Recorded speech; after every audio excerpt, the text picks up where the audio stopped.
тоҷики номдорам наврӯз муборак бод, бар халқи ватандорам наврӯз муборак бод. деҳқони ватан дар кор сар кард заминшудгор, бар деҳаи серкорам наврӯз муборак бод. бинандагони азиз, барномаи шоми диёр дар қатори дигар барномаҳои наврӯзӣ мустақиман манзури шумоён мегардад ва мо пайваста мекӯшем ки аз урфу одат, анъанаҳои миллати тоҷик дар барномаҳои наврӯзии хеш бароятон маълумот, як барномаҳои идонаро манзур дошта бошем. ва чун медонем ки яке аз анъанаҳои миллати тоҷик дар арафаи ҷашнгирии наврӯз баргузор кардани ҳар гуна мусобиқа, озмунҳои варзишӣ мебошад ва яке аз бозиҳои миллӣ гӯем, мусобиқаҳои варзишӣ намуди гӯштин хоси миллати тоҷик аст. ва ба ҳамин хотир имрӯз мо ба барнома даъват намудем ду нафар меҳмони барномаи имрӯзии мо ки ҳарду ҳам устоди варзиш ҳастанд ва ман бароятон алон муаррифӣ мекунам. устоди варзиши иттиҳоди шӯравӣ, устоди варзиши ҷумҳурии тоҷикистон, мураббии шоистаи ҷумҳурии тоҷикистон, довари дараҷаи байналмилалӣ, асосгузори гӯштинҳои самбо ва дзюдо дар гӯштини миллии гӯштингирӣ дар шимоли кишвар. устоди азизи мо усто Пиров ҳастанд ҳамроҳи фарзандашон. ва фарзанди он кас устоди варзиши дараҷаи байналмилалӣ ва устоди шоистаи ҷумҳурии тоҷикистон, мураббии шоистаи ҷумҳурии тоҷикистон Фаридун Устопиров ҳастанд.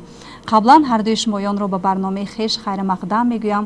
наврӯзи оламафрӯзро барои ҳардуятон, барои оилаи шумо ва дар симои шумо барои кулли варзишгарони тоҷик муборакбод мегӯям. ва хуб, чун суҳбати мо дар хусуси анъанаҳои миллии наврӯзӣ, бахусус намудҳои варзиши наврӯзӣ инҷо сурат гирифта истодааст ва шумо чун яке аз паҳлавонҳои гӯштини варзидаи, гумон мекунам яке аз он устодони варзишӣ ҳастед ки шинохтаву машҳур ҳам ҳастед. ва ман мехостам дар бораи анҳамин таърихи пайдоиши анҳамин намуди гӯштингирӣ инҷо камтар барои бинандагони азизи мо маълумот дода бошед. ва бинандагони азиз, ногуфта намонем ки алон барномаи мо мустақиман ҷараён дорад ва рақами иртиботии мо дар студия 1006 аст ва шумоён метавонед дар анҳамин мавзӯи варзиши гӯштингирӣ бо мо дар тамос бошед ва саволҳои худро ба устодони варзиш пешниҳод карда бошед. марҳамат устод. қаблан кулли тамошобинони азиз, мардуми шарифи вилояти овозадори судро ба муносибати беҳтарин иди миллатҳои дунё, халқҳои дунё, наврӯзи аҷам табрику таҳният мегӯям ва ифтихор аз он дорам ки ин наврӯз дар ҳақиқат моли мардуми ориётабори тоҷикон аст ва муаррихон муайян карданд ки наврӯз зиёда аз 6000 сол дар хизмати башарият ҳаст ва чӣ ки аз номаш калимаи наврӯз муайян мегардад ки ин калимаи сифр тоҷикӣ ҳаст ва моли мо низ ҳаст. ҳанӯз дар китоби авесто оиди усулҳои ин гӯштингирӣ барои тарбияи бадан ибораҳо омадааст, маълумоти муфассал низ ҳаст ва гӯштингирӣ яке аз рукнҳои асосии баргузории ҷашнҳои наврӯзӣ аст. дар айёми қадим низ дар радифи дигар намудаҳои бозиҳои миллӣ як рукни асосӣ ва ободгари базмҳои наврӯзӣ гӯштини паҳлавонон буд ки аслан дар давоми наврӯзаш 6 рӯз, дар баъзе мавзеъҳо 12 рӯз, 24 рӯз ва ҳатто то 40 рӯз дар ҳар як мавзеъҳои гуногуни ҳавзаи наврӯз ҷашн мегирифтанд ва ҳатман чизи асосияш ин қувозмоии паҳлавонон буд. хуб устод, اینجا من میخواستم که یک نواری رو منظوری بینندگان عزیز داشته باشیم و تا درجه آنها میتوانند از تماشای همین نوار یک برداشت کرده باشند درباره همین ورزش، درباره امروزه مهمان برنامه ما. مرحمت این دم همراه تماشا میکنیم.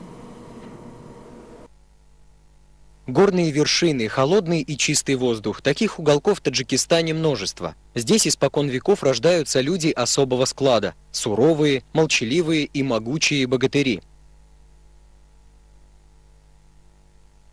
Они в совершенстве владеют боевыми искусствами и обладают недюжинной силой и хваткой.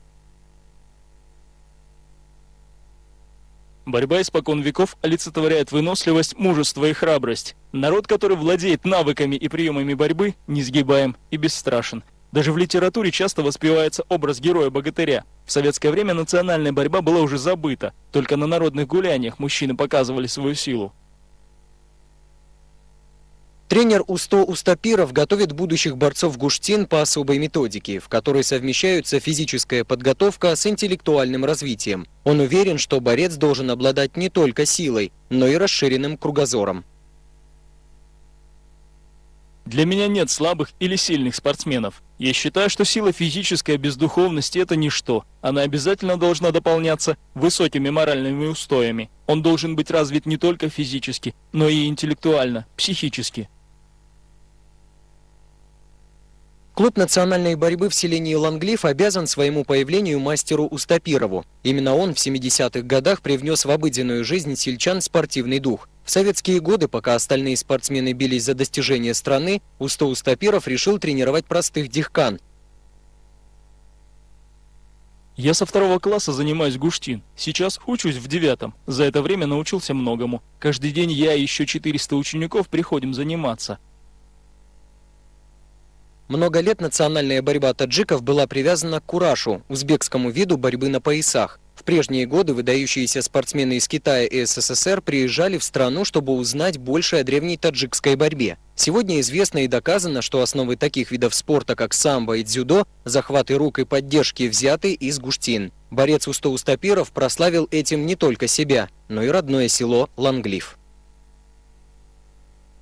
Наше село во всей области известно как кузница самых сильных борцов по самбо. Это все благодаря нашему учителю. Здесь нет мужчины, парня или мальчика, который не ходит заниматься в спортивный зал. В каждой семье родители мечтают, чтобы их сын стал настоящим богатырем.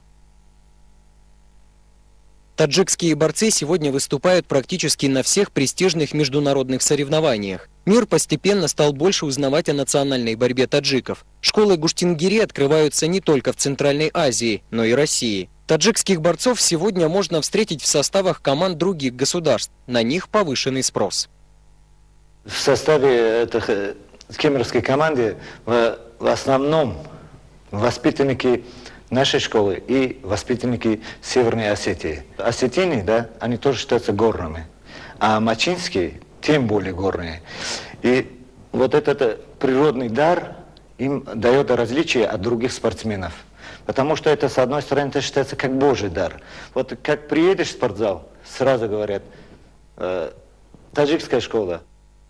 О численности и истории наград, медалей и кубков учитель может говорить часами. Но душа его болит за будущее любимого дела. Гуштин стал популярен, ему уделяют большое внимание, но денег на развитие спорта не дают. На плаву борьбу собственными силами и средствами удерживают сами спортсмены. Я не могу сказать, что достижения моих учеников меня удовлетворяют, потому что можно сделать еще лучше, но нужна поддержка. Мы ее получаем только из Федерации самбо. Сегодня у нас есть спортзалы, но нет финансов. В Таджикистане нет чемпионов по самбо и дзюдо. Если будут деньги, то наши спортсмены в течение 2 лет уже будут готовы к олимпийским соревнованиям и будут готовы показать хорошие результаты. Ни одно национальное торжество не обходится без показательных выступлений борцов. Люди из разных кишлаков съезжаются посмотреть на местных богатырей. Национальная борьба Гуштин постепенно раздвигает узкие рамки исключительно для своих и выходит на международный уровень. Для того, чтобы она стала такой же популярной и всемирно известной, как и японское сумо, Усто Устапиров предлагает включить в школьную программу часы по обучению борьбе. Только воспитывая таджикских борцов с юных лет, можно сделать из них выдающихся спортсменов, уверен мастер.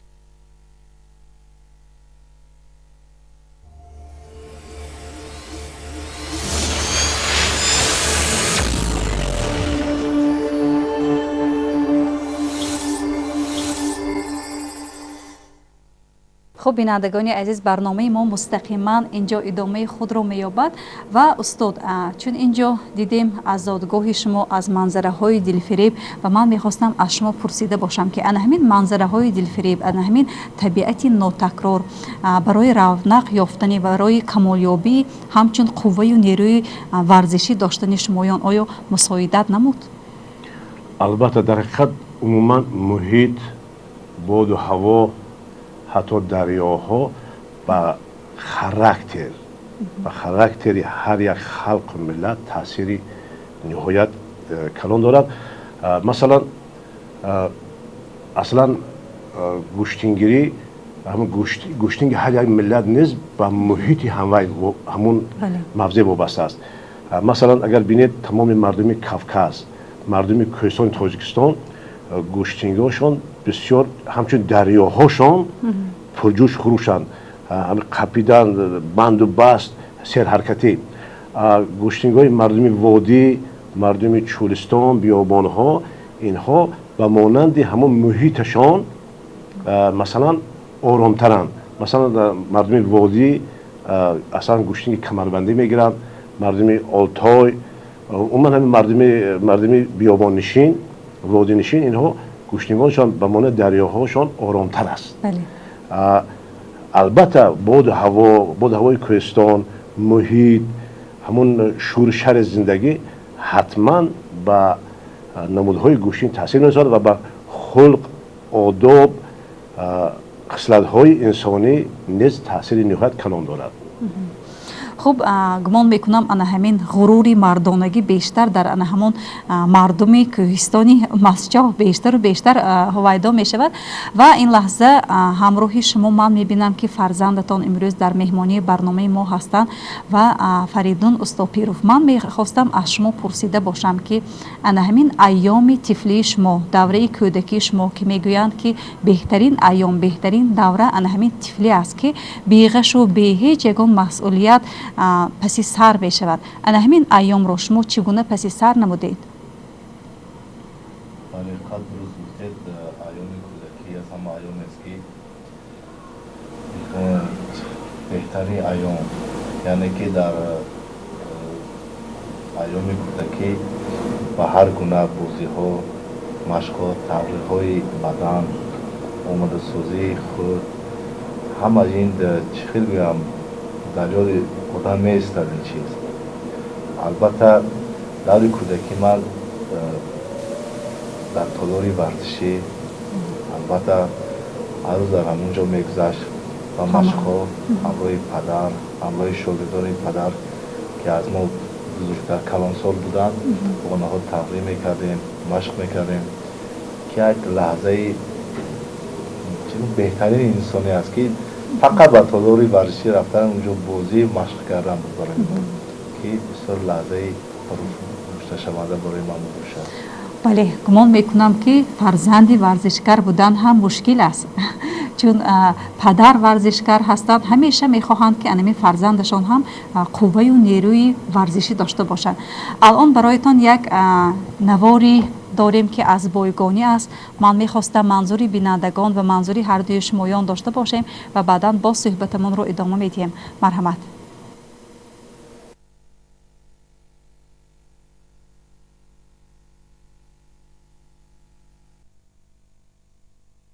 ثبت شده ام و من میخواستم ان همین رو شرح داده باشید. از کجا کی ثبت شده ام؟ باور کنید برای من بسیار یک تحفه نوروزی شد همین چیزها.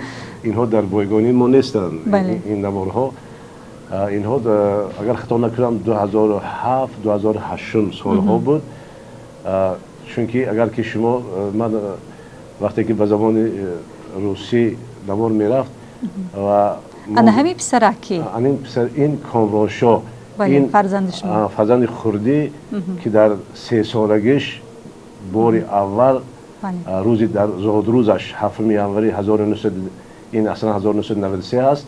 بعد ما 1996 در 3 سالگیش باری اول این به تالار ورزشی همون لنگلیف آوردیم. انا اولین پرتاب‌ها و همون خوشبختانه با این اصول او در کلانترین فورم های جهانی همین پرتابت سر کیفت و حلق اسکندری را استفاده میبرد که هنوز در 3 سالگیش همین چیزها را ما اصلا سوال شما نسبت همون دهه ما نه تنها فرزندان من بلکه تمامی جوان پسرای دهه جای اساسی از همه 7 سالگیشون ما قبول میکنیم مردم. لیکن من فریدون شاه را در 5 سالگیش و کامران شاه در 3 سالگیش به تالار ورزشی آورده بودم.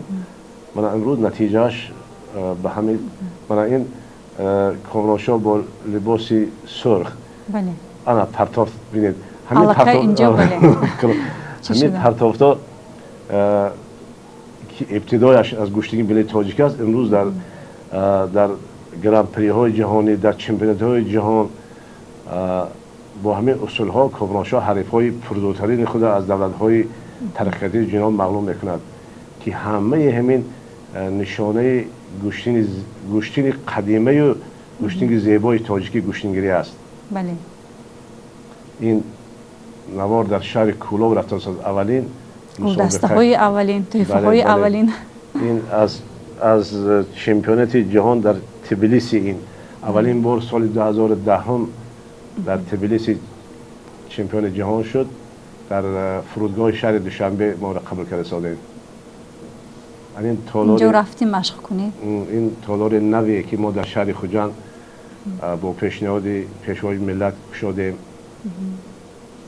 و باید قید کنم که رهبریت وقتی ولایت و امروزه برای ما شرایط مهیا کردن، زمین جدا کردن که ما در شهر خوجند این تالار زیبا را ساخته برای مردم شهر خوجند پیشکش کردیم و امروز خوشبختانه عمل میکند جوان پسران نورسان از خود شهر خوجند دانشجویان از تمام مناطق کشور امروز در 4 بست مشق میکنند و آنها 5 مربیای بهترین درس مردانگی میآموزد. خب تشکر. ما با صحبتمون رو همراهی هر دوی شمایان ادامه خواهیم داد پس از چند لحظه پخش نمودن بخش رکلام.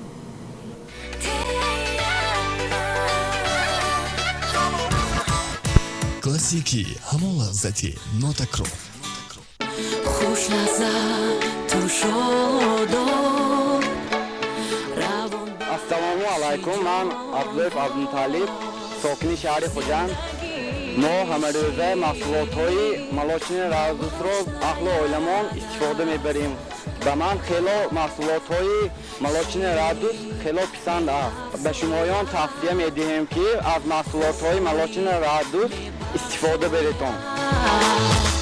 پیوسته همراهی ماست молочная.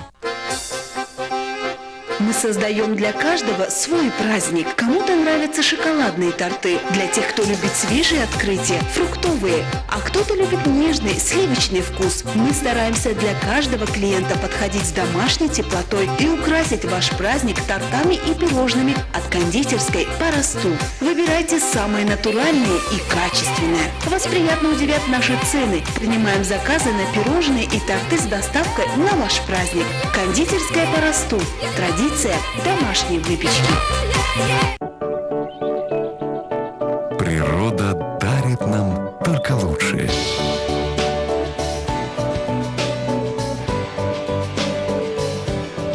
А мы дарим это нашим любимым.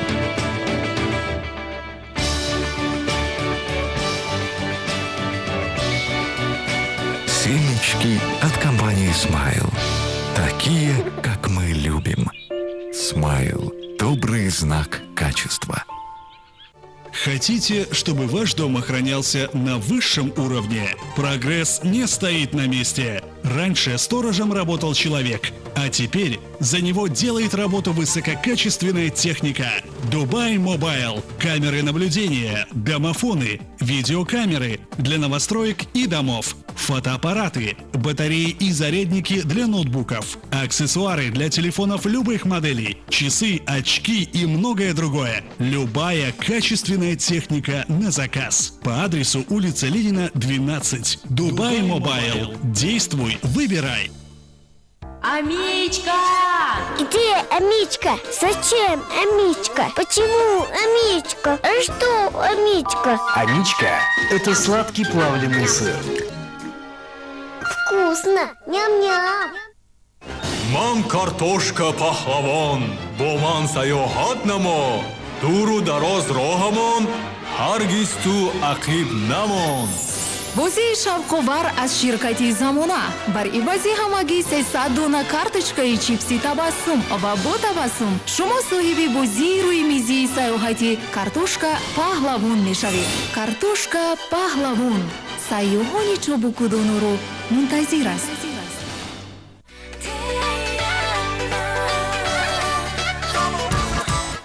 классики ҳамон лаззати нотакрор.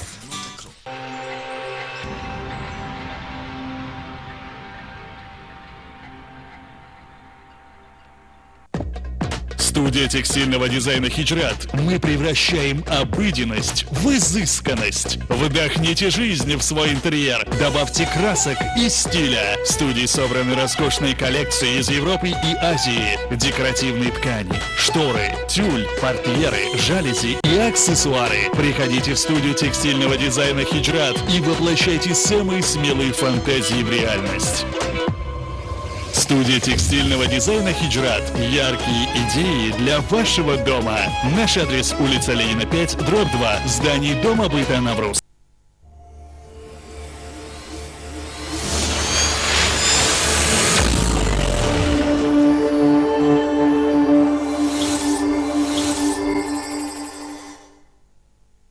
خب بینندگان عزیز، برنامه ما باز هم مستقیما ادامه می‌یابد و شمایان امکانیتی به نهایت مساعد دارید که به برنامه ما زنگ زنید و قبلا سوالهای خود را پیشنهاد کرده باشید.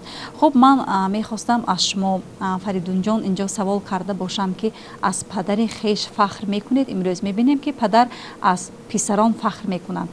پسران چگونه فخر می‌کنند؟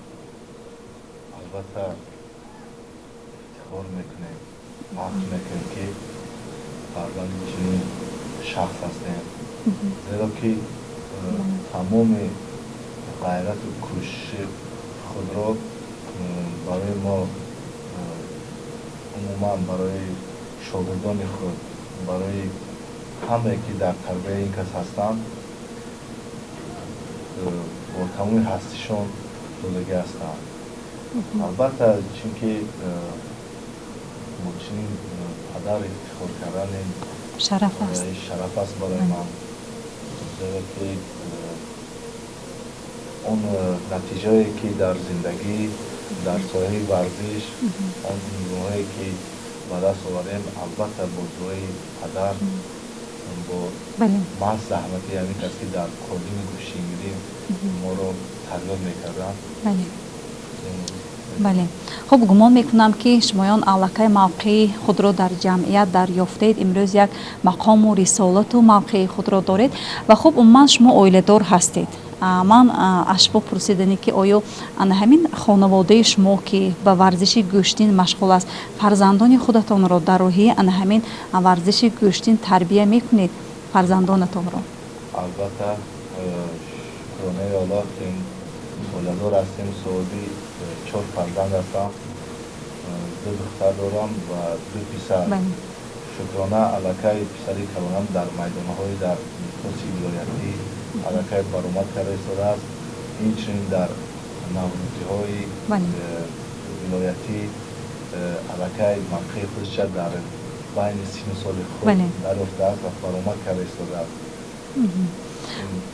بله، یعنی که شما همین فرزندانتان را باز هم ادامه دهنده کسب خویش میکنید. و ва хуб умуман барои варзишгари номӣ, варзишгари касбӣ шудан барои ҳар як варзишгар чӣ пеш аз ҳама муҳим аст? Қувваю бозӯи зиёд ё ин ки тафаккуру иродаи мустаҳкам? Устод ба андеши шумо. умуман барои варзишгари номӣ, варзишгари дараҷаи аз сатҳи ҷумҳуриявӣ баланд гаштан ниҳоят меҳнати зиёд кардан дар кор. пеш аз дар қатори қувваи ҷисмонӣ бо ақлу фаросат, заковат низ хеле зарур аст ки мо ҳамин чиза аслан ман дар ибтидо солҳои 70 на танҳо ба махшӣ badam балки ба фарҳанги шогирдон низ ниҳоят ва ниҳоят аҳамият медиҳам. масалан мешавад ҳатто вақте шудааст ки 2 нафар шогирдо он вақт солҳои сар қаҳтӣ буд барои як киманои гӯштингирӣ мо мусобиқа мегузарондем. мешуд ки бозии гӯштинг дуранг ва мо бо воситаи байтбарак ғолибан муайян мекардем. яъне ки ман дар радифи паҳлавонӣ ҳатман тамоми гӯштингирое ки дар мактаби мо мактаби ланглиф тарбия гирифтаанд ҳатман аз шоҳбайтҳои классикои мо накам аз 100 байти зиёд медонанд ва ин таҳти назорати мо аст. умуман инсон фақат як қувваи ҷисмонӣ қадр зур намешавад агар ақли солим, фарҳанги баланд, ҳисси миллӣ надошта бошед. шумо дар бисёр вақт вақте ки 2 паҳлавон дар сатҳи ҷаҳонӣ вақте ки онҳо дар майдон мебароянд фарз кардем қувваҳо баробаранд, лекин ҳамун нангу номуси миллӣ тоҷикӣ водор мекунад ки масалан ҳастанд давлатҳое ки ҳамун ғараз ҳамун маҳалла, ҳамун микрорайон ва ҳамун подъезд ва ҳеч кӣ намешиносад, лекин ҳар як тоҷики тоҷикистонро як минтақа мешиносад. ҳар як ғалабаи вай, ҳар як гӯштинги партофти вай миллата ба ҳам мебиёрад, як рӯҳияи баланд мекунад. бинобар он гӯштингири касбӣ шудан барои пеш аз ҳама нангу номуси миллӣ дар бадани вай бояд бошад. бале гумон мекунам ҳангоме ки бо ҳариф рақобат мепазиред, албатта ана ҳамун ақли солимро бояд дуруст истифода баред, чунки роҳу усулҳои нав ба нави ана ҳамин гӯштинро истифода карда бояд ки ғолибӣ ба даст оред. хуб инҷо аллакай мебинем ки зангҳои телефонӣ ба унвони барномаи мо расида омаданд. инҷо муштарии муҳтарам таҳти рақами 3425 рақами охиранашон савол пешниҳод карданд. хуб бигӯед ки чӣ гуна бояд ана ҳамин фарзандамонро, яъне писарамонро тарбия кунем ки дар оянда ӯ варзишгари ҳақиқӣ гардад? аз синни кадом сол бояд ки ба варзиш машғул шавад? бисёр саволи хуб ва саривақтӣ. ман аз ҳамин лаҳза истифода бурда ба мардуми шарифи хуҷандшаҳр ҳамин хела таклиф пешниҳод мекардам ки фарзандои худа аллакай аз синни 6-7 солагӣ хушбахтона дар шаҳри хуҷанд ниҳоят толорҳо зиёд сохта шудаанд, ба толорҳои варзишӣ баранд. фарзандоро дар назди компютеру телевизион аллакай дур кардан дар кор. онҳо бояд ҳатман дар як 24 соат як шабона рӯз ақаллаш 4-5 соат ба машқи бадан машғул шаванд. ва барои варзишгари хуб шудан саволи ин бародар ман гуфтин ҳастам ки ҳатман назди ягон мураббии хуб бурдан дар кор ва ҳар як наврас, ҳар як кӯдак, ҳар як синни ки 7-8 сола 6-7 сола мешавад, ҳамун табиати ӯ шак гирифтани организми ӯ ба ин ё он намуди варзиш мутобиқ аст. вай албатта барад ба толорҳо бо мураббиҳои хуб ҳамсӯҳбат шавад ва шавқи ӯро бинад ки ба кадом намуд шавқ дорад. масалан ҳастанд ки ҳозир бисёриё ба намудҳои шарқӣ аҳамият медиҳанд, чунки онҳо уҷо сал осонтар аст. лекин гӯштинг, намудҳои гӯштӣ, ҳамин намудҳои гӯштинг, масалан гӯштинги самбо, ҷузудо, тарзи озод, тарзи румӣ, инҳо. хуб биёед як зангро қабул мекунем ва баъдан боз суҳбатамонро идома медиҳем. марҳамат, бинандаи азиз, шуморо гӯш мекунем. ассалому алайкум. ва алайкум салом. устодҷон, ман Розиқбоев. шумоя фарзандотама تلویزیون من حاضر تماشا کسادگی مایا ایدی نوروز که تبریک میکنم. سلامت باشید، سلامت باشید. هموطن‌ها موفقیت. تنی صحت و خاطر جمع عمری دراز و رزق فراوان. همیشه در ساحه سپورت و عراق تاجیکستان بلند باشته گردیدان. ما در حق شما همیشه دعا میکنیم. سلامت باشید. شناختم استاد، شناختم. سلامت باشید. در پناه خدا باشید. شما هم و همه اهل عائلتون، هم دعواتون و مناسبت نوروز عجم تبریک تهنیت میگویم و خدا کند که این نوروز خجسته پی بیاید برای ملت سربلند تاجیک کامیابی های نو و نو و وحدت و صلح تاجیکان ابدی باشد. نوروزتان مبارک برادر عزیز. خوب، تشکر پدر که با ما پیوست شدید. و اینجا یک نفر مشتری محترم که 4 رقمی آخرینی آن کس 1568 است میپرسند که آیا شما فرزندتان رو سرزنش میکنید در هنگامی که مثلا در مسابقه ها او غالبیت رو به دست نمی آورد یا یگان چی می شود که خب بیایید اول زنگ مشتری نوبتی رو قبول میکنیم و بعدا اینجا با صحبتمون رو ادامه میدیم. مرحمت بیننده عزیز، در خط علاقه هستید، شما رو گوش میکنیم. السلام علیکم. و علیکم سلام. شما را با نوروز خجسته همه تبریک میکنم و برای معلم میگویم که کمی درباره تیاری کامرانشاه با ما گپ زنم. خب از اکران خود دور نروید. اینجا ما انمون کامرانشاه را خیلی که شما گفتید دعوت کردگی به برنامه، بعد چند ساعت ها دقیقه ها شما میتوانید به واسطه سوال خود را به آن کس پیشنهاد کرده باشید. خب اینجا میبینم که خط علاقه قطع کردید. من میخواستم از شما پرسیده باشم بیننده عزیز که چگونه شما استاد را میشناسید، آیا تربیت گیرنده ان همین کس هستید؟ خب اینجا کارگردانی پخش اشاره میکنند که یک رکلام برایتان منظور میگردد و ما با صحبتمان را ادامه میدیم.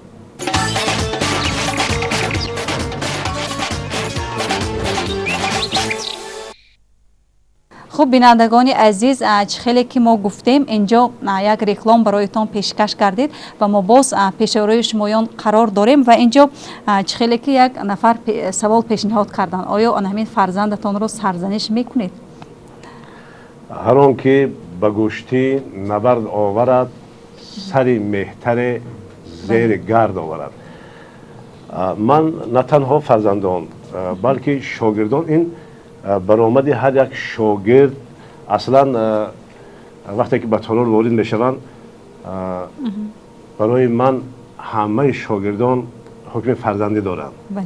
من یگان تا اینها را از یکدیگر بالای و پس خوب و گنده بها نمیدیم، چون که استاد حقوق پدری را دارد و خوشبختانه وقتی که در حقیقت وقتی که شما مهنت میکنید سالیان دراز به جای رفتن در چایخانه در قهوه خانه استراحت کردن به تالارهای ورزشی میروید، همسن سال ما به گپخوری آشخوری میروند، لیکن ما به تالار میرویم. وقتی که شاگرد بای میدهد یا اینکه فرزند یگان گوشنگر بای میدهد حتما طبع آدم ناخوش میشود، لیکن ما کوشش میکنیم که برای چی هم در فلان این پرتافت او بایداد همین تحلیل کنیم و به مسابقه نوبتی تیاری بینیم، لیکن خیلی سرزنش نیم. من بیشتر تحلیل میکنم، چون که الکی در زندگی شعار من همین است: آن چی که شده گذشت و یا دیگر برقرار کردن نمیشود، حاجتی داد و بیداد فریاد نیست، فقط راهی اصلاح او را کردن نکار. به فکر من یک عامل موفقیت های ما از این است که ما از باخت های خود نتیجه خوب. خب باز یک زنگ نوبتی است. مرحمت بیننده عزیز، شما رو گوش داریم. سلام علیکم.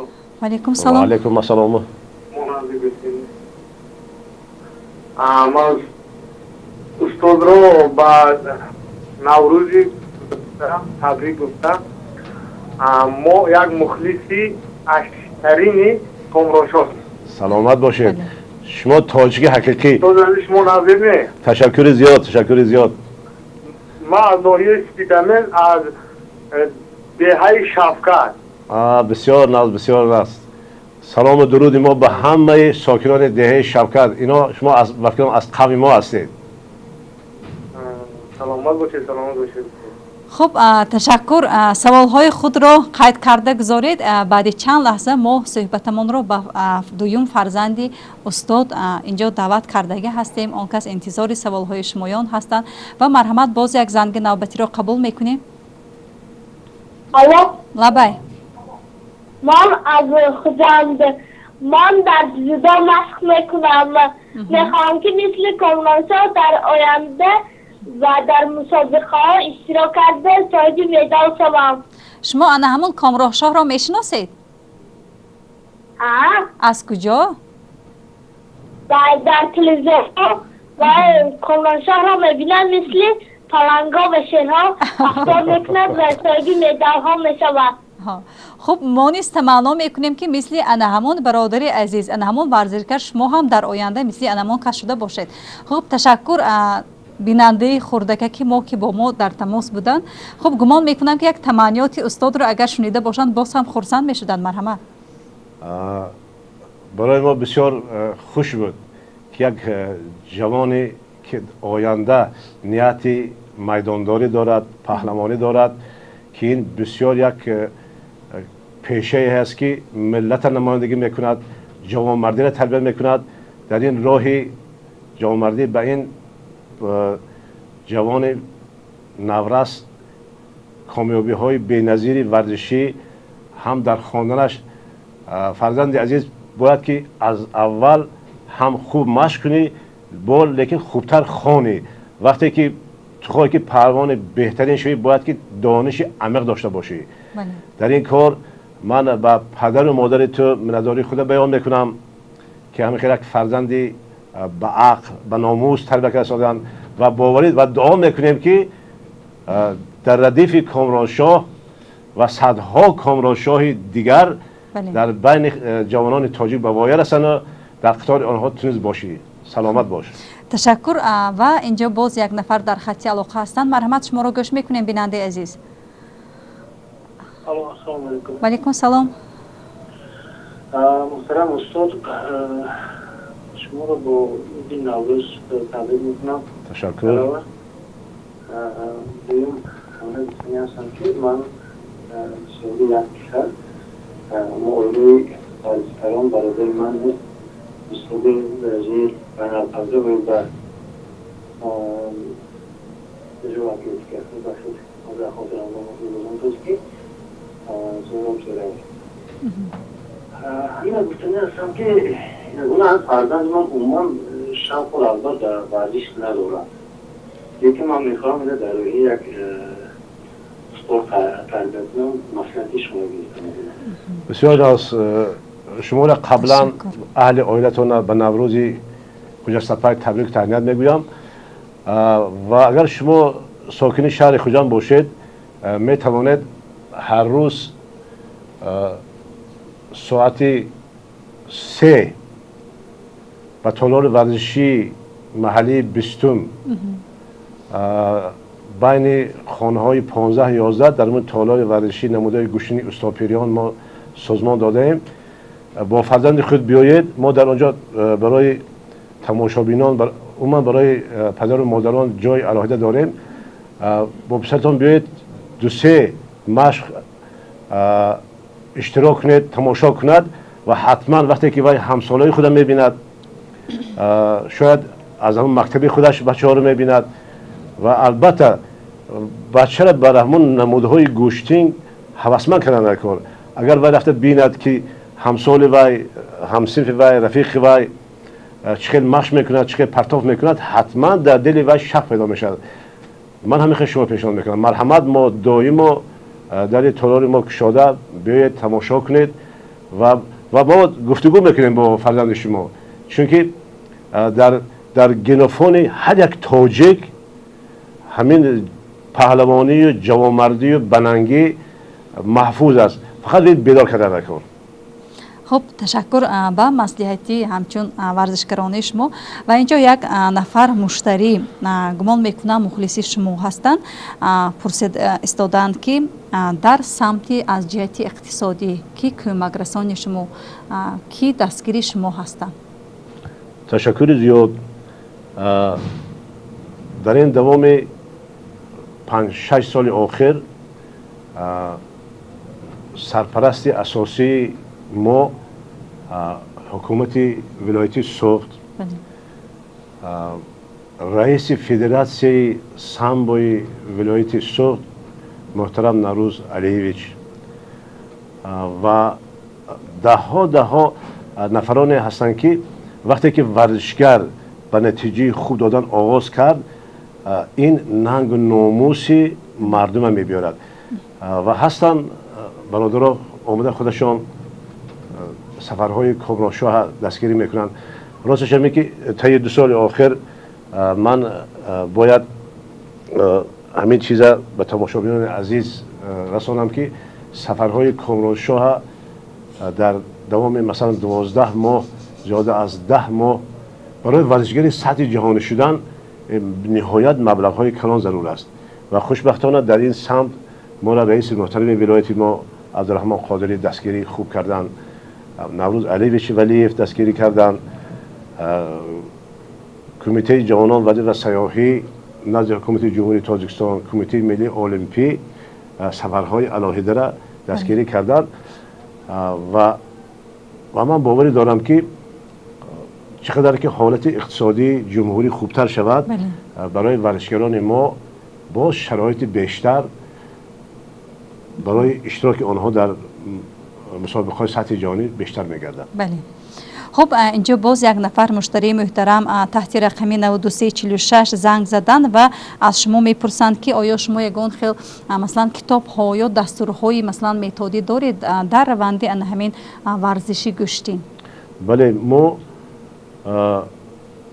درس‌های کشاد گذرانیده حتما در آنها خوب طرزی گذراندن مشق‌ها، طرز درست اجرای اصول‌ها، این چنین با نوارهای داریم که برای مثلا در نبودن ما نیز از همون نوارها استفاده برای میتوانند و در علاهدگی مشق خود دوام دادن. چون که شکرانه زیاده از 45 سال می شود که من به واسطه عمر عزیز خود آید همین نمودهای گوشتین صرف کردم و همین نمودها را از نقطه صفری تا به فکرم تا نقطه اولیش چون که هر روز حساب کنید که به همین کار سر کار دارید و ما اگر که نفری آگاه باشن همون مکتب مخصوص نمودهای گوشتینگ لنگلیف در اونجا براشورهای خوبترین آید درس‌های کشاد تجربه درس‌ها ما سازمان داده هستیم. بله. خب تشکر به زنگتان مشتری محترم و اینجا باز یک نفر سوال پیشنهاد کردند که بیننده عزیز ما 7667 از رقم تلفنی آن کس میپرسند که چی باید کنیم که همین ورزشکاران ما از دولت تاجیکستان بیرون نروند، ترک وطن نکنند. یگانه چیز این یک است، چی بگم من، جواب عالی ترین. من همچون متخصص ساحه به خلاص آمدم که اگر تاجیکه در همین نمودهای ورزش و خواه فوتبال باشد، خواه ورزش سبک، خواه بوکس، خواه گوشتینگ، اگر شرایط مهیا کنیم یعنی که از جهت وقتی که ورزشگری خوب از جهت مادی تنقصی نکشد، روزگاری و تنج باشد، خلاص که چه با عباره خلقی گویم اگر اشکم تاجیک سیر کنید و پرزورترین آدمی دنیا را مغلوب میکند. یعنی که دستگیری مولوی خوب باشد در همین ولایت ما ده ها کامرانشاه ها حاضر تیار هستند که در سطح مسابقه های بین المللی برآمدی خوب نشان دهند. فقط دستگیری خوب مولوی ضرور است. من باز میگویم ما حال هم اقتصادات ما در دوره گذشته است. ما باید که در اینجا باید که مردم بنهنگ در پهلوی حکومت استند امکان داشته باشند ورزشکاران خوب دستگیری کنند. ما فقط به یک بودجه جمهوری ولایت نگاه نکنیم. شخصای وطن پرور و بناموس باید که ورزشکاران دستگیری کنند و ناموس ملت براش باشد. بله. خب اینجا باز یک نفر زنگ زده ایستادن. مرحمت قبول میکنیم. شما در پخش مستقیم هستید. لبای گوش میکنیم. السلام علیکم. و علیکم السلام. استاد من از ناحیه عینی از قشاق شفقت پایان اشمازن شما با عید نوروز تبریک تهنیت میگم. سلامت باشید. استاد رحمت حقانی شما خوبی درفشان خورده حلال کردگی و حق میکنیم درفشان یا که همه استاد داره رحمتی کلام. تشکر. تمنیات نوروزی ما را به همه خشای ناحیه عینی رسانید. مردم سربلند عینی در آبادی وطن عزیز ما خیلی سرمایه‌گذار هستند، خصوصا در ساحه علم، در ساحه فرهنگ، صنعت و همه شما بهترین تمنیات‌های نوروزی. سلامت باشید. خب بینندگان عزیز، بعد پخش نمودن بخش رکلام شمایان امکانیت دارید با دیگر فرزند استاد یعنی کامراشاه استاپریان هم صحبت گردیده باشید مستقیما. و اینجا میبینیم که باز یک نفر زنگ زده ایستادن. مرحمت قبول میکنیم. شما را گوش میکنیم بیننده عزیز. السلام علیکم. و علیکم سلام. و علیکم السلام. ما از ناحیه گوش میکنیم. صد رو با این دیدی بزرگی نوروز تبریک میکنیم. سلامت باشید. و ما می‌دانیم که مکتب استادیان یکی از مکتب‌های بزرگترین در ساحه ورزش میباشد. اگر ما با اون کس باز موفقیت‌های بلند از اونا دیم. ما از اون کس می‌پرسیم که در سال 2016 باز خیلی نقشه‌ها داریم. تشکر زیاد. برادر گرامی، من در سیمای شما تمام مردم سپیتامین ناحیه آوازه‌داری قهرمان خلق تاجیک سپیتامین به مناسبت نوروز عجم تبریک تهنیت میگویم و بهترین تمناهای نوروزی به شما. نقشه‌های اساسی و امید اساسی ما امروز به همون المپیاد 2016 که در ریو دی ژانیرو برزیلیا از 5 تا 20 آگوست برگزار می‌گردد و اشتراک کامراشاه در آنجا خوشبختانه علاقه خالهای ضروری را برای اشتراک گرفته است و ما تمام کوشش و غیرت برای گرفتن مدال المپی همه امید آرزوی هر یک فرد تاجیک است و ما برای این عمل کردن امشب روز در مشق‌ها کامراشاه نو از اروپا برگشت و حالا با یک جایگی برادرش در این تالار شهر خوجند استاپریان ما در تمرین هستیم. من بعد از 2 روز با مربی دیگرش از روسیه می آید و ما 13 17 در شهر تاشکند در چمپیونات آسیا برنامه میکنیم و دیگر 2-3 ماه آخر تنها تیاری برای المپیاد است. خب استاد و بینندگان عزیز، شما امکانیت دارید بعد تماشای یک لحظه رکلام با سوال و درخواست‌های خویش رو پیرامون موضوع امروزی ما با مهمانان برنامه پیشنهاد کرده باشید. الان باشد برایتان یک بخش رکلام منظور می‌گردد. тушбераю қима кабоб аз бибиҷон аҷаб лаззати хушест.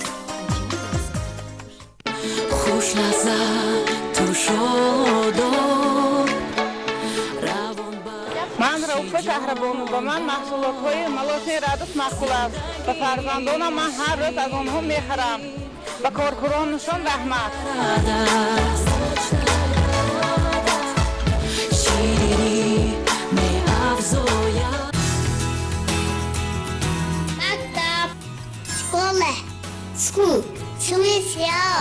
чипси бо табассум забономӯзӣ осон шуд. создаем для каждого свой праздник. Кому-то нравятся шоколадные торты, для тех, кто любит свежие открытия, фруктовые, а кто-то любит нежный сливочный вкус. Мы стараемся для каждого клиента подходить с домашней теплотой и украсить ваш праздник тортами и пирожными от кондитерской «По росту». Выбирайте самые натуральные и качественные. Вас приятно удивят наши цены. Принимаем заказы на пирожные и торты с доставкой на ваш праздник. Кондитерская «По росту». Традиция домашней выпечки. Мы – свадебное агентство «Зебуги». Самое главное для нас, чтобы ваш день прошел безупречно и запомнился на всю жизнь. Мы готовы удивить вас и помочь организовать свадьбу мечты. Мы учитываем каждый шаг, каждую минуту предстоящего торжества. Приглашение на свадьбу, сбор гостей, прогулка, выездная регистрация, фотограф, видеосъемка, декорирование зала и машин, оформление стола вкусными блюдами, торжественный банкет, выступления ведущих. И это далеко не полный список задач, входящих в понятие «Зебуги». Телефон 92 817 0400. Свадебное агентство «Зебуги». Келин! Лабай, Мударджун! Супер шорбо! ها خوب شده است.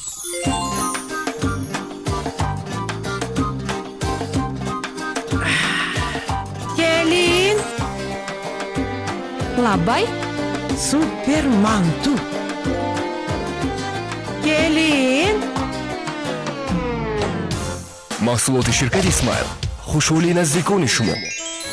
افتاد پرستی سوپر. مهربانی در هر خاندان. ҳангоми интихоби сабзавоту меваҷот, нон, қаннодӣ, маҳсулотҳои ширӣ ва гӯшти мо ба сифати он бисёртар аҳамият медиҳем. дар мағозаҳо ба хизматрасониашон нархи арзон низ аҳамияти калон дорад. мағозаи шоми душанбе барои онҳое ки сифати баланд, нархи арзон ва хизматрасонӣ олиро меҷӯянд. ҳамчунин номгӯи зиёди шириниҳои бо лаззати ширкати «Лаззати азиз» бароятон пешкаш мешаванд. суроға шаҳри хуҷанд, кӯчаи Гагарин 5А, мағозаи шоми душанбе.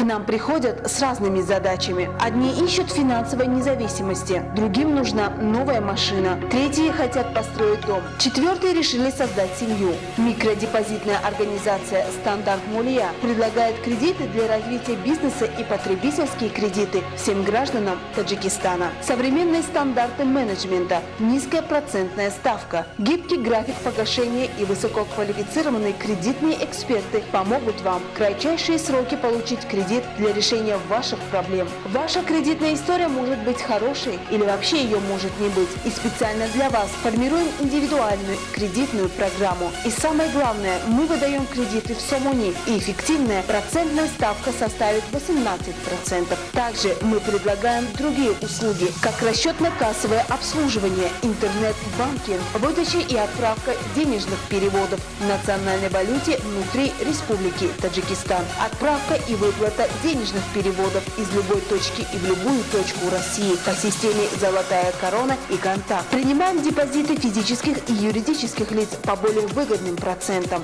Микродепозитная организация «Стандарт Молия». Вам в помощь.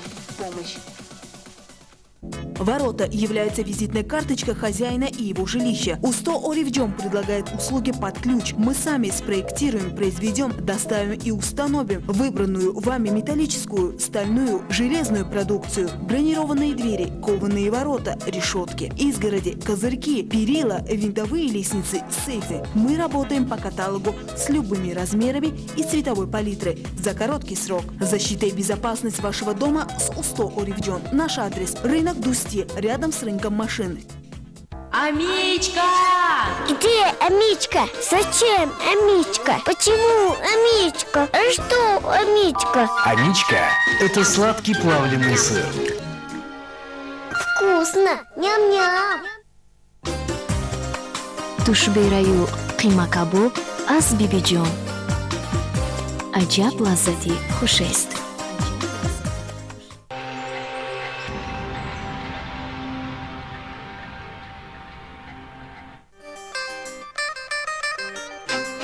хӯрокҳои миллӣ аз қабили чанд намуди сех кабоб, чанд намуди оши палав, шакароб, қурутоб ва дигар намуди хӯрокҳову хӯришҳо ҳама дар қаҳвахонаи Заъфарон. суруғаи мо кӯчаи Ленин 3Б назди гузаргоҳи зеризаминии марказӣ. хизматрасонии оливу таомҳои миллӣ дар қаҳвахонаи Заъфарон. дастуру супоришҳо низ қабул карда мешавад. телефон барои иртибот 61300 ва 92 892 0000.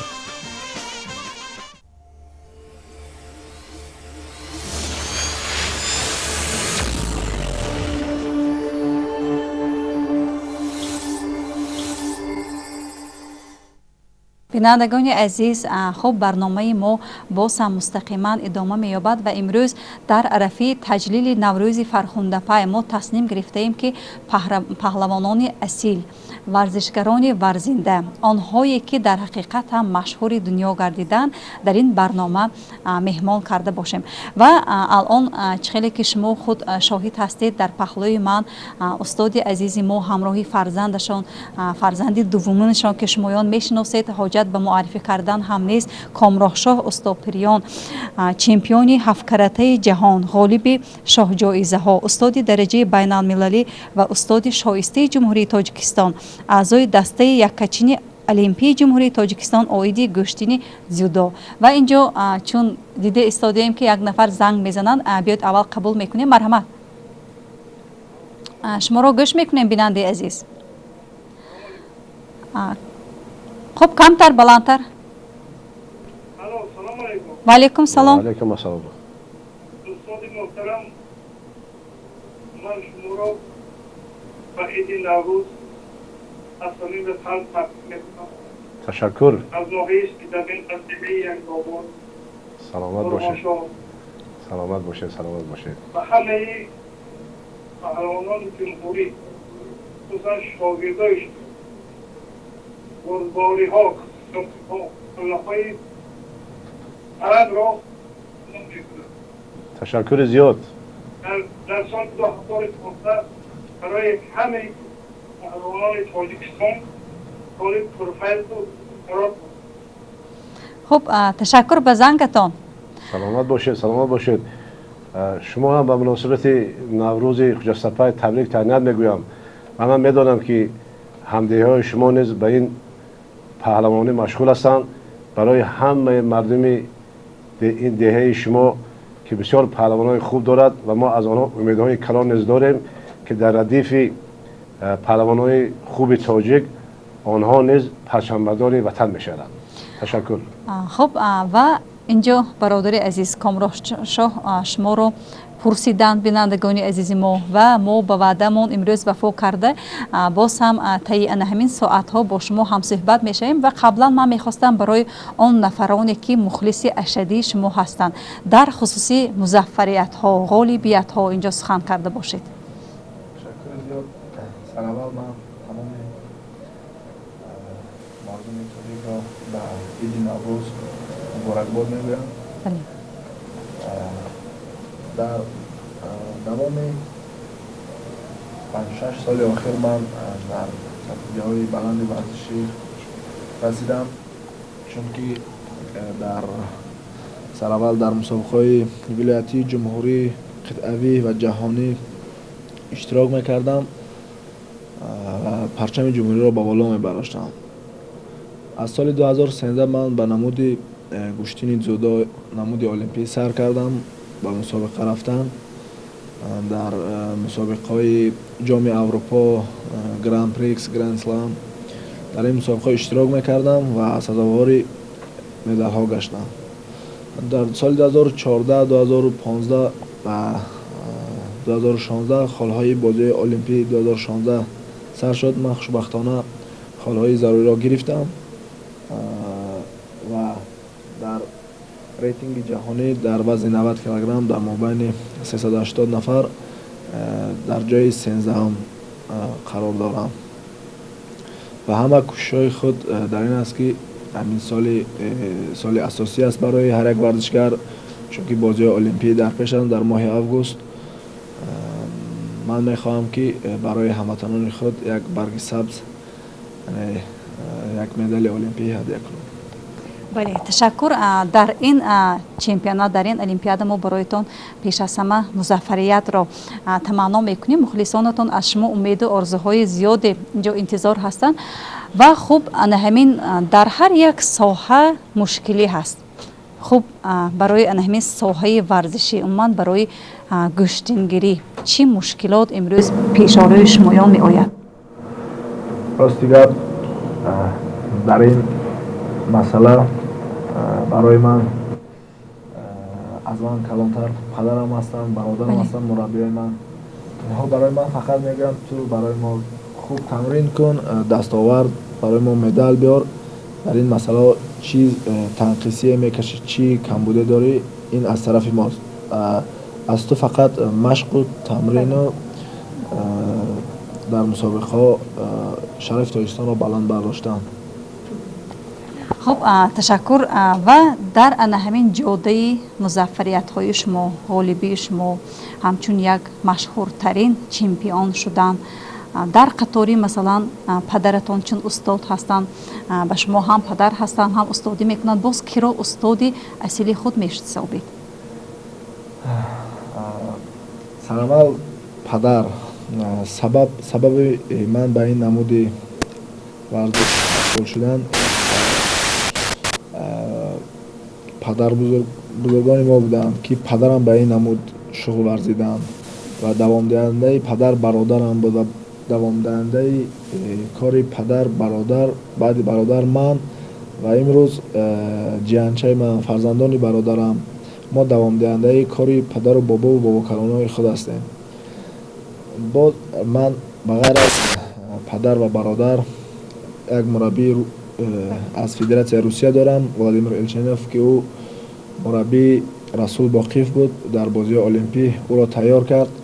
ما با طریق کانترکت با بازی المپیک تا بازی المپیک با او کانترکت داریم، با او مشق ورزی میکنیم که تیاری خوب دیده پرچم از زمان رو برداریم. خب تشکر. و عمان امروز شما هم شاگردان دارید، ما میدانیم که صفی آنها به چند شماره رسیدن و آنها هم میخواهند که مثل شما مثلا در آینده یک پهلوانی برزیده گردیده باشند. البته هم در ناحیه جبار اصروف در کاخ ورزشی لنگلیف، هم در شهر خوجان در منطقه 20 میکرورایون تالار ورزشی نمودهای گشتین استاپیریان است. چندین شاگردها سرور شاگردهای پدر و همسین سال من از من خودترا من بسیارتر در بیرون از کشور تمرین میکنم، بیرون از کشور در مسابقه هستم. هر وقتی که آمدم حتما یاردم خودم را به آنها میرسانم. چمپیون آسیا داریم، چمپیون جمهوری داریم، یک چند جایزه‌دار مسابقه بین المللی شاگرد داریم. تا بازی المپیک خودم و بعد از بازی المپیک باز جدی‌تر با شاگردان کار میکنم، همراه پدر و برادر. خب تشکر. و اینجا یک گزارش آماده کرده ایم که از همین رفتی مسابقه هایی که شما اشتراک کردید و غالبیت رو به دست آوردید از آن نقل میکند. بیایید همراه تماشا میکنیم و بینندگان مرحمت منظور شمایان میگردد. در این مسابقه یکمین رایم بود، حریفم بود. این مسابقه باشد در گراند پریکس در فینال با صاحبی میدان در گراند پریکس شهر آستانه دولت قزاقستان بود. من این حریف قزاقی خود را شکست داده سزاوار مدال طلا گشتم و در تاریخ جودوی کشور یکمین مدال طلایی بود که در گراند پریکس در این مسابقه من سزاوار مدال طلا گشتم. این از رفتی همان مسابقه ها اینجا نوارگیری شده است و اینجا خرسندی شما را نشان میدهند؟ البته بار اول در این مسابقه بین المللی گراند پریکس است. این هم خالای بازی المپی میدهد. برای حریف من یعنی کارت سرخ دادن، او را از مسابقه محروم گرداندند از سبب کم فعال بودنش. این روزی فراموش نشونده بود برای من، چون که من یکمین بار در نمود جودو نمود المپی سزاوار مدال طلا و 300 خالی بازی المپی گشتم. و اینجا پرچم تاجیکستان رو گمان میکنم آنهایی که دستگیری میکنند شما رو آنها دانشجویان تاجیکی که در شهر آستانه میخوانند، آنها با ما وای کردن، مخلصی کردن.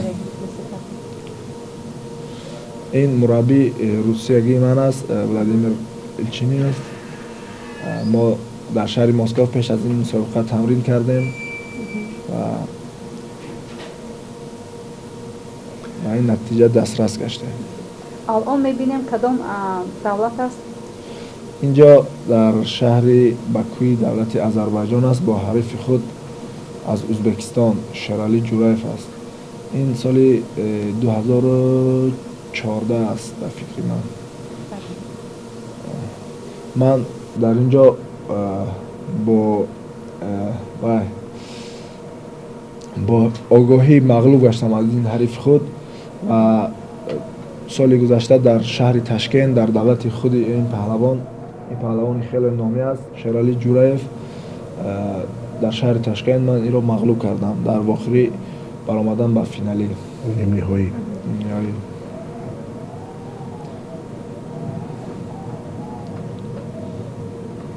یعنی از رفتی انا همین مسابقه اینجا نوارگیری شده است؟ بله. این حریف 27 سال دارد. در اینجا من هم از جهت فیزیکی هم از جهت تکنیکی کمی سوس بودم. الان من 23 سال هستم. چند سال بودی؟ اینجا 21 ساله بودم. الان 23 ساله شکر خدا از یگان چی کم بودیم شکایت نمی کنم. هم از جهت فیزیکی تیاریم خوب است، هم از جهت تکنیکی. الان باشد با همراهی برادرم در همین تالاری ورزشی که در شهر خوجند در منطقه 20 کرایان است تمرین کرده ایستادیم، سنگ برداری هر سر و از روز 28 مربیم از فدراسیون روسیه برمیگردد. ما با چمپیونات آسیا تیاری میبینیم. یکی از داوطلبان برای مدال همین حریف ازبکی که من با این آزمایی دارم شرالی جورایف. ما شاید که در واخری فکر میکنم یا در واخری دوم یا در واخری سوم با این حریف هم آزمایی میکنیم در شهر تاشکند.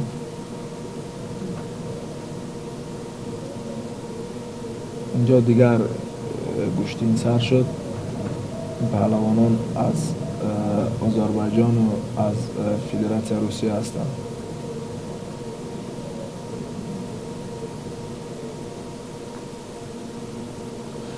این نفری که لباس کبود دارد ظفر محمدov است. این پسر تاجیک پسری که در فدراسیون روسیه از نام روسیه برآمد میکند.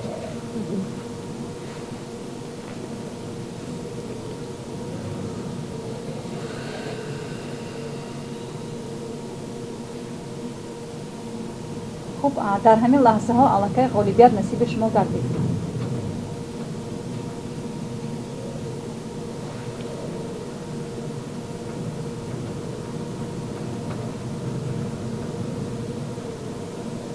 خب من از شما درباره انهمین مشکلات ها اینجا پرسیده بودم. آیا در انهمین مشق ها امروز حریفی برابر به خود دارید؟ از همین جهت مشکلی میکشید امروز برای مشق و تمرین کردن؟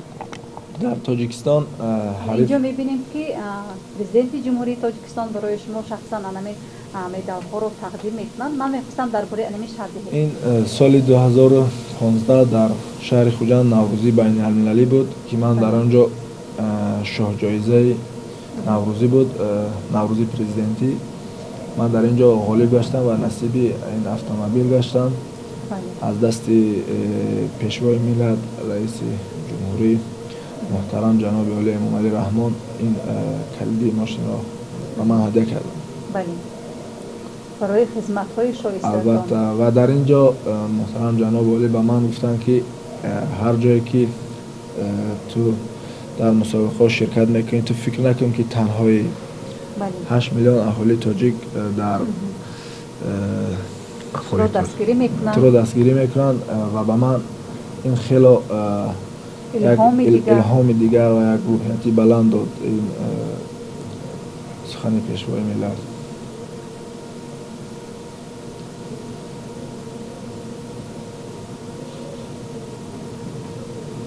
خب در مسابقه های نوروزی هم الان اشتراک میکنید؟ البته این نمود خیلی که میگویند نوروزی این یعنی مثل دهقان حاصل خودش را جمع میکنه. در این ورزشگری خوب باشه در اینجا در نوروزی سالیمای خوب میمونن، مثلا تلویزور میمونن، یخدان میمونن، ماشین ها میمونن و اسب و اشتر میمونن و صاحبکاران در آنجا شده پول مبلغ میمونند که در اینجا قوازمایی کنی. البته این نمود گوشتنی ملی تاجیکی است. در هر همه ساله در نوروزی ما در همه شهر ناحیه ولایت جمهوری گوشتنی میگیریم، قواسنجی میکنیم.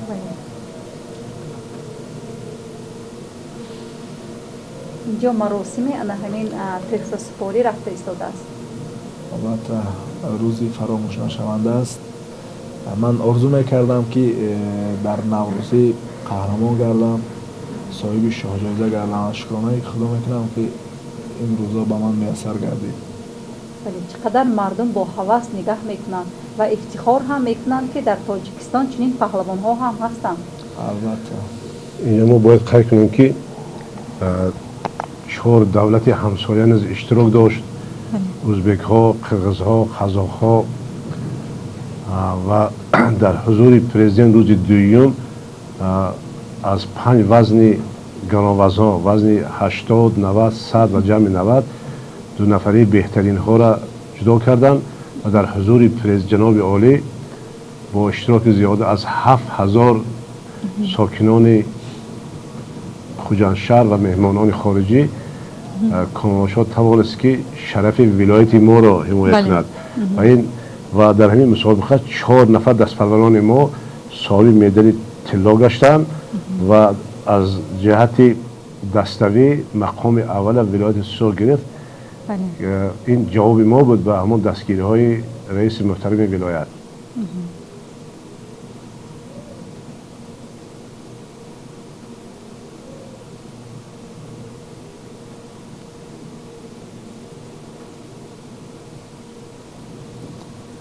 خب میبینیم که الان مخلصان پرچم افشانی میکنن.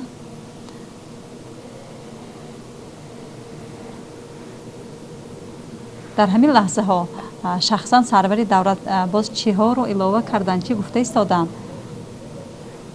بر مسئله وطن دوستی باید ورزشگر وطن خود را بسیار و افتخار ملی هم داشته باشد. و اینجا نواری ما به انتها رسید. خب بینندگان عزیز تا دمی که نوارها منظور شمایان گردیدن به ما سوالها پیشنهاد گردیدن. خب گمان میکنم که این سوالها به استاد چی دارد خاصی میکند و من اینجا یک نفر که مشتری محترم 4 رقم آخرانشان 1168 است میپرسند که آیا انا همین تربیت گیرندگان شما ادای خدمت کردند؟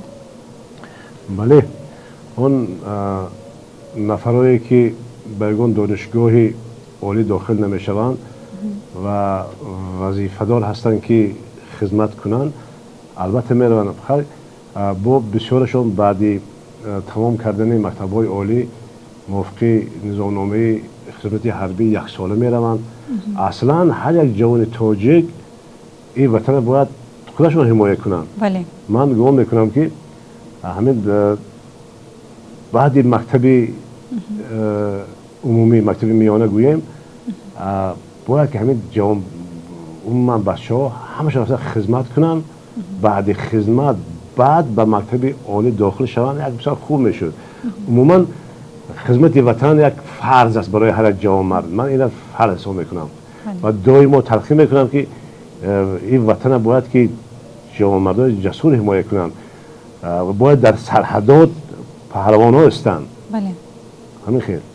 خب من میخواستم کمتر در خصوصی همون تالاری ورزشی که در شهر خوجند امروز فعالیت میبرد کمتر شرح داده باشید. من از کدام سن و سال میتوانند در آنجا رفته مشق کنند و ورزش مثلا سر و کار داشته باشند و من شماری آنهایی که امروز در تالاری انمی ورزشی مشق میکنند و شاگردی شمایان هستند؟ تالار ورزشی نمودهای گوشتین استاد پیریان که در محلی بستون جایگیر است. خوب از ماه اکتبر 2012 این جانب فعالیت میبرد. در آنجا در 4 بست مشق میکنند. بست اول از دسته یکچین از ساعت 6 پگاه تا 7:30 سحر. همان مکتبیانی که در بست دویم میخوانند یعنی که بعد ابر میخوانند آنها از 8 تا 9:30 مشق میکنند. بعد خوانندگان مکتب که در بست یکم میخوانند و یا از ساعت 3 تا ساعت 4:30 تمرین میکنند و جوانان کلانسالا از ساعت 5 تا ساعت 7 تمرین میکنند. یعنی ریجی شما موافقه کرده شده است؟ بله بله. چون در اینجا گروه های همشون گروه های هستند که بعد این ما اساسا ما از سن 7 ساله قبول میکنیم. بله. چون که مثال برای گوشتین اصلا همین سن سال خوبتر است ما قبول میکنیم. در اینجا خوشبختانه امروز نورسای شهر خوجند نیز اکنون به این نمودهای گوشتین سامبو زودو و گوشتین ملی سامبو رزمی بیشتر توجه کرده سادن. اساسا نورسان احساب نورسان شهر خوجند هستند و جوانان کلانسالان اینا اصلا دانشجوی ها و نفرانی که صاحب کسب کار گوناگون هستند مشق ورزشی میکنند. نزدیک زیاده از 150 نفر روینویس هستند. با یک خوبی همین است که ما هر روز جمعه روزی گوشتین اعلان کردیم. از تمام شهر نوای ولایت ورزشگران ساعت 3 تا 4:30 نورسا، ساعت 5 تا 7 کلانسالا میکنند. عذر میپرسم اینجا یک نفر در خط علاقه هستند. مرحمت بیننده عزیز شما را گوش میکنیم. مرحمت. و علیکم السلام. مرحبا ما شما رو گوش میکنیم. چی سوال دارید؟ سلام علیکم اکر کامران شما رو ایدی همین نوروز آماده شده شما رو تبریک میکنم. من همین مخلصی اشدی شما میبوسم. هر وقتی که شما گوشتی میبرید من شما رو با واسطه اینترنت شما رو میبینم جاهای چندم رو میگیرید. من مخلصی اشدی شما میبوسم. من خودم هم کمتر همین گوشتی جدا و مستردگی هستم. خودم هم شوق دارم و برای همین میخوام که شما همه وقت همین مشق کنید و همین مسابقه که در الیپاده که در برزیل میشود در همونجا اشتراک کرده همین میدال گرفته خبر تاجیکستان بردارید. تشکر زیاد احمد. ما انشاءالله کوشش میکنیم که در مسابقه آینده پرچم عظیم ما رو بلند برداریم. نوروزی برای شما مبارک باشه. خب برادر عزیز باز چی درخواست دارید؟ خب اینجا گوشکی تلفن رو گذاشتن و بینندگان عزیز بعدی پخش نمودن بخش تجارتی ما با صحبتمون رو ادامه میدیم. با ما باشید. تشبیرهو از شرکتی سیوسه عجب لذتی خوش است.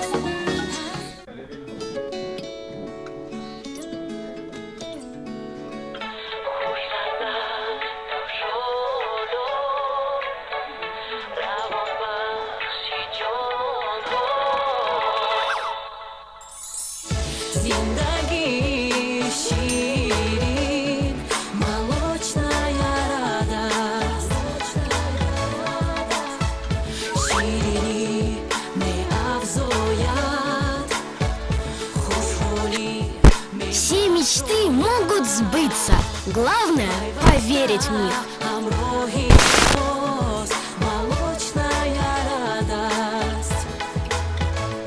Воплощайте мечты вместе с компанией «Молочная радость».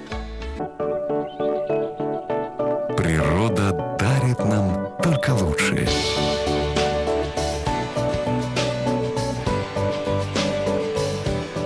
А мы дарим это нашим любимым.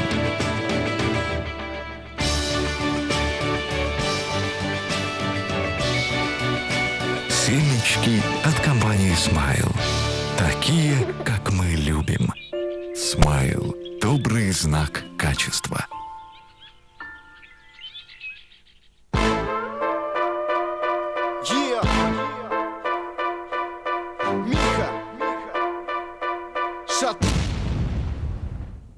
Ман картошка пахлавон, бо ман саёҳат намо, дуру дароз роҳамон, ҳаргиз ту ақиб намон.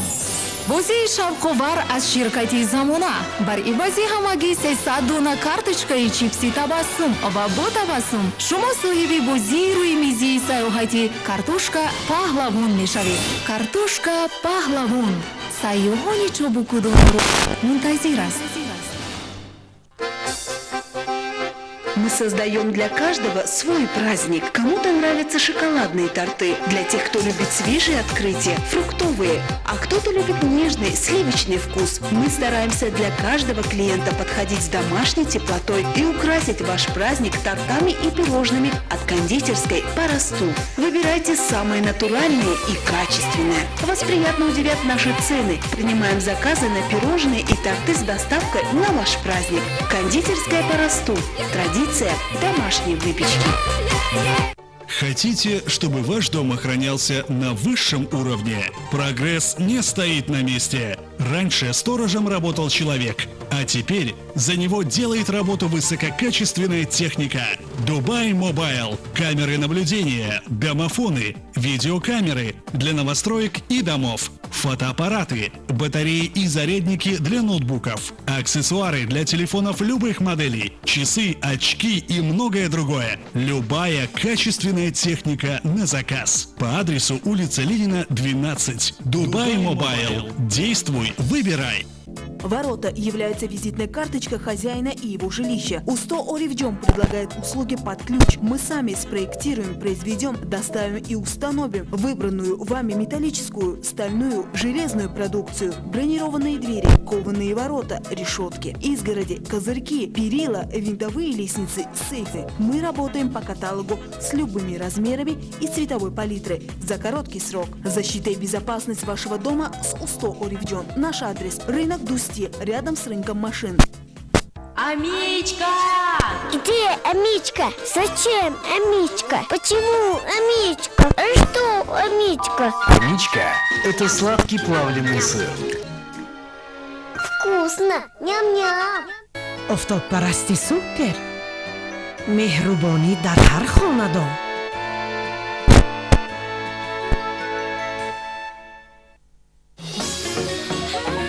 тушбераҳо аз ширкати Сивусе. аҷаб лаззати хушест.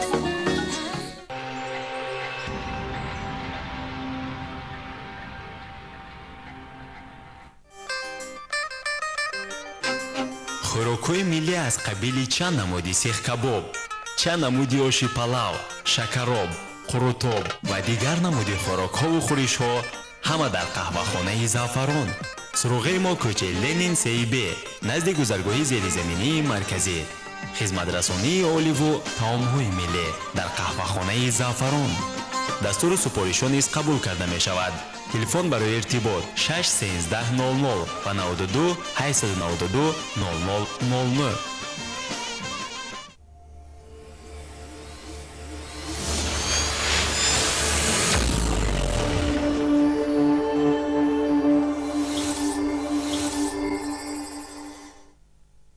خب بینندگان عزیز، امروز برنامه ما با 2 نفر پهلوانان ورزشکاران اصیل و مشهور منظور شمایان میگردد و این دم باشد ما یک نواری را میخواهیم منظور شمایان داشته باشیم که از رفتی مشق کنی ان همین ورزشکاران آماده شده است از تالار ورزشی که در شهر خوجند امروز فعالیت میکند و بیایید اول یک زنگ نوبتی را خوب اینجا خطی علاقه قطع کردید و بعد ان همین تماشای نوار ما میگذاریم باز با قبول کردن زنگ‌های شما بینندگان عزیز و مرحمت نوار رو تماشا میکنیم همراه.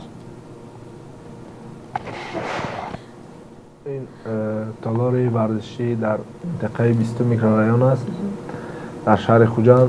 ما همه روزه در این تالار مشق تمرین میکنیم و تمام شهروندان شهر خوجند گفتنیم که به ورزش مشغول شوند و نه تنها نمودهای گوشتین و همه نمودهای ورزش. خب من میخواستم انمی سراغی همین تالار ورزش را باری دیگر انیختر برای بینندگان اینجا شرح میدادید، زیرا هستند نفرانی که از همین تالار آگاه نیستند موجود بودن همین تالار. منطقه 20 میکرورایون از کوچه دانشگاه دولتی شهر خوجند روبروی کروپسیا، یعنی بینای اداره کارگاهی کروپسیا روبرو است. و مابین دام خانه رقم 11 و 15 یعنی بینای استقامتی بیناهای 11 و 15 جایگیر شده است. البته. و اینجا رفتی مشق کنی است شاگردان هستند. اینجا امروز روزی استراحت بود برای ورزشکاران. وقتی که ما به نوارگیری میکردیم و تالار خالی بود، ما با همراه برادر اینجا مشق ورزی بدن گرم کنی همه روزه. راستی گپ من در مسابقه با حریفای پرقوت آسانتر از گوشتین گرفتن با برادر خود، چونکه من از صنف ششی به شهر خوجند آمدم، مکتب خصوصی رستمов را خواندم و از صنف نهی مکتب گیمنازیای رقم 13 شهر خوجند را خواندم. در نزد برادر در همین شهر خوجند کلان شدم. این به همه نتیجه‌ای که من امروز رسیدم سراول پدر و برادر هستند و همه نازکی‌هایی که گوشتین رو به من آموختن و من چی اشتباه دارم چی اصول دارم همش رو برادرم میدونم. ما همه روزه با همدیگری خواهسنجی میکنیم. برای من قرین‌تر است که با برادر خود گوشتین گرفتن. خب اومد باز دیگر حریف ها هم دارید که همراه شما قوه سنجی میکنن؟ در ولایت سوق من ندارم حریفی که برابر با شما باشد. تنها با همراهی برادرم و بسیارتر تمرین میکنیم. برادرم با من کمی هم با زبان روسی میشن نگوزکه میدیم با من مقابلیت نشان میدیم. بسیارتر من در شهر مسکو در نزد مربی روز بر آنجا تمرین میکنم. یعنی در همین تالار ورزشی امروز شما چند نفر شاگردان را تربیه میکنید استاد؟ از نورسان جوانان کلانسالان زیاده از 150 نفر در 4 بست مشق میکنند. اینجا 5 مربی دست میدهیم. ما مناجع اصولی در دهی دست است که هم در گوشتین سامبو و هم در گوشتین زودو استفاده برده می شود. امروز من باید قید کنم که گوشتین زودو و گوشتین سامبو نزدیک 90% پرتافتاش از گوشتین ملی ما گرفته شده است. و امروز اگر که شما در اخبارات اون شنیده باشید، جناب عالی در روز 22 مارس همه ساله روز گوشتین اعلام کردند. یعنی که رهبریت شهر نایب وظیفه‌دار هستند که در جشن‌های نوروزی عموما در جشن‌های دولتی گوشتین اجدادی ما را برگزار نمایند و اگر که ما در حقیقت همین گوشتین ملی گوشتینگیری را اگر که ما خوب به راه مانیم، در بین اینها گوشتنی‌های سطح جهانی، مثلا گوشتنی زودو که نمود المپیا است، گوشتنی سامبو که زیاده از 80 دولت دنیا او را اعتراف کرده سو فدراسیون دارد، تستر وای میشوند، آموخ میشوند. من این جوان بدخشانی، من در این صورت لیوان تدشفیلی اینا وای میگویند ژوای لگند میروا و سپورت، یعنی که چمپیون المپی 4 کرات چمپیون جهان اویدی گوشین طرز آزاد، این اصلا خانف چمپیون جهان است، نفری که مصلحتچی پوتین اویدی کافکاز.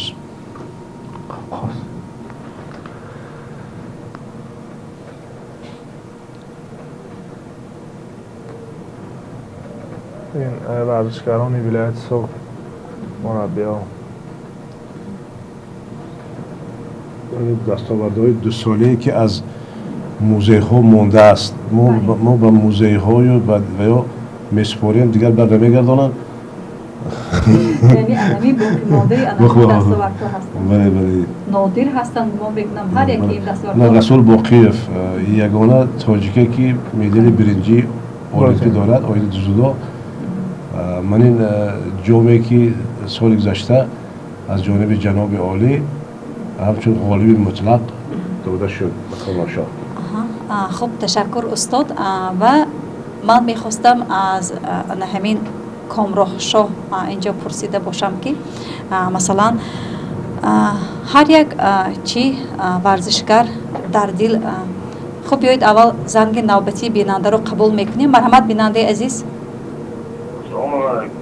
و علیکم سلام. من توشموی دارم سرورادی نوارسان شهر خجم دوستانی محترم و همراه کامراشان تبریک گفته عمری درازی سلامتی کمی خوشی برای همه ها. محمد رحمت دورانبای همه اویله و همراهی ورزشگران شده تماشا کرده همه خرسان با باشم.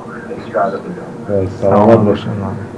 دورانبای اومن اویلی تاشبایف ها اینها همشون امروز 7 نفر اویدی گوشتنی سامبو زودا و گوشتنی ملی مربی هستند و برای جوانان خوجانشهر نهایت خدمت‌های کران کردن این عائله و شما هم در رامبای و همه برادرانت فرزندانت نوروز مبارک شود. خب باز یک بیننده عزیزی ما در خط علاقه هستند، مرحمت شما را گوش میکنیم. لبای. السلام علیکم. و علیکم السلام. وقت سوال دارم. صافینای اجتماعی با شما فرما همین جام گوشتنی سامبو بسیار این در المپیاد خیلی نمیه نیست. ما بسیار وسیع کوشش کردیم که همین بازی المپی 2016 داخلش کنن. برادر عزیز شما میدانید که المپیاد یک سیاستی دولت هاست، ولی دولت های غرب میدانند که گوشتنی سامبو در 9 وزن قریب 7 وزنش روس ها میگیرند یا اینکه سابق دولت های اسنگ مشترک منافع میگیرد و این بالانسی همون توازن بازی المپی دیگر میکند. بنابراین شامل نشد، لیکن پوتین وعده داده است که در 2020 یا که 24 حتما این گوشتنگ بسیار گوشتنگ زبردست است. این سامبو گوشتنگ مردانگی است و ما امید نیز داریم که با بازی المپی شامل می شود. خب اینجا باز یک نفر در خط علاقه منتظر هستند، مرحمت گوش میکنیم شما رو. لبای. السلام علیکم.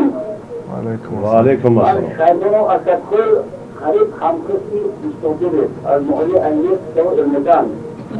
خب. هر دولت گناه کشی خبر اینطور تمام کردیم. از ترکیبی نواسید استفاده برده و بروشوی شمای آنی خانواده کنه در مناسبی دیگه نبود از کمی تبریک مبارکه میکنم. تشکر. و شما تمام خوشهای زندگی کامیابی‌های دیگر ورزشی تمام نبودیم. وقتی هر باری که من دستاورد که پسرتون از کوری به جمهوری خزینی دایره به دخل بگیرن و همکرسو اینطور بگیر معنی بگیریم. اما همه باید دوام بگیرم که از ارزای شما با این خداهای بلندی و ورزشی میرسن. البته این همه خدمت ها این خدمت خب اینجا با سبب های تکنیکی خط علاقه قطع کردید. پدر عزیز تشکر به زنگتان. بله سلامت باشید برادر عزیز. من هم تمام مردم شریف وادی زرافشان که ابتدای حرکت آریایی دنیا هستند و همه نوروز عجم در دور شوروی تنها در همین موضع نگه داشته میشد. تبریک تهنیت میکنم و افتخار از آن داریم که نوروز جهانی شده و این مال ملت تاجیک است و همه خوشی‌های زندگی تمناهای بهترین نوروزی برای شما برادر عزیز. خب تشکر. چون فرصت جدا گردیده برنامه ما هم به انتهای خود میرسد، البته استاد ما نتوانستیم تمام آن سوال ها، تمام آن تمنیات های مخلصانتان را اینجا برای شما پیشنهاد کرده باشیم. من باوری کامل دارم که چون کامرانشاه سفری ورزشی دارند، در المپیاد تیاری میبینن، آمادگی میبینن در ماه اپریل. گمان و باوری دارم که موفقیت نصیب شما میگردد، با غالبیت بر میگردید، باز هم پرچم تاجیکستان رو پرافشانی میکنید و بعدا ما باز یک برنامه مستقیم را در خصوص همین غالبیت شما البته برگزار میکنیم و مخلصانتان باز هم سوالهای خود را در همون لحظه ها پیشنهاد میکنن و برای اشتراک در امروزه برنامه من برای هر دوی شمایان عرض می‌نداری بیان میکنم. در انتهای برنامه برای آن جوان پسران، برای آن جوان مردانی که امروز میخواهند در ساحه ورزش به موفقیت ها نائل گردیده باشند، هر دوی شمایان یک مصلحت کسبی میدادید. من با تمام جوانان جمهوری و همسالان خود گفتنی هم که به هر یک گروه ها شامل نشوند، بیان به ورزش مشغول شوند، پرچم بردار ملت شوند. جوان یک فرزندشان که پدرهاشون فخر کنند که چنین فرزند دارم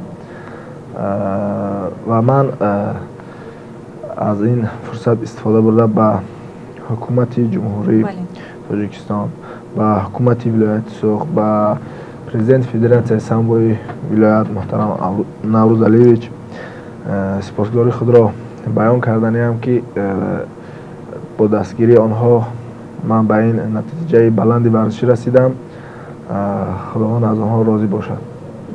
خب تشکر. استاد شما چی گفتنی هستید؟ من آینه ما برای این ملت سربلند و شریف تاجیک ما همه وقت حاضر هستیم. من آرزو و امید دارم که من فرزندانم و نبیره هام و عبیره هایم نیز برای ننگ و ناموس این ملت سربلند کوشش به خرج میدهند و ورزش که در حقیقت ملت نمایندگی میکند و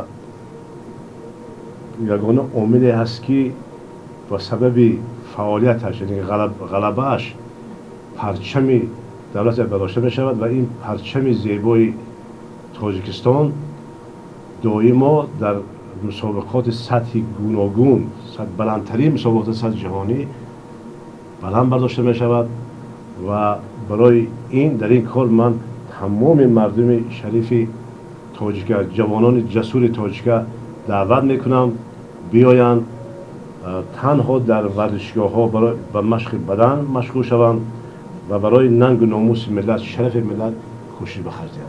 خب تشکر استاد. تا جایی که ما معلومات داریم شما امروز صاحب 21 نبیره هستید و من گمان و باوری دارم که در قطار همین فرزندانتان در آینده همین نبیره ها هم در حس وطن دوستی، در تربیه جسمانی ورزشی شما تربیه میکنید و در آینده از آنها پهلوان های ورزیده و شایسته دیار عزیزمان به وایه میرسند. خب تمنا میکنم برای کامرانشاه موفقیت ها، بردباری ها дар ҷодаи анҳамин тарбияи ҷисмонӣ бароятон беҳтарин муваффақиятҳоро таманно мекунам. боқӣ барои оилаи шумо, барои хонаводаи шумо пеш аз ҳама наврӯзи хуҷастафолро муборакбод мегӯям. бигзор наврӯз ба хонаводаи шумо танҳо паёмҳои ғолибиятро оварда бошад. хуб бинандагони азиз, тӯли 2 соате ки ҳамроҳи шумо будем, ҳамроҳи мо дар хизмат буданд таҳиягарони барнома наворбардор эҳсонҷон иброҳимов, коргардони пахш азимҷон бобоҷонов, роҳбари гурӯҳи эҷодӣ фирӯза мирҷумаева ва ровии имрӯза барнома зарина самадова. хайр, то шоми дигар дар паноҳи худо бошед.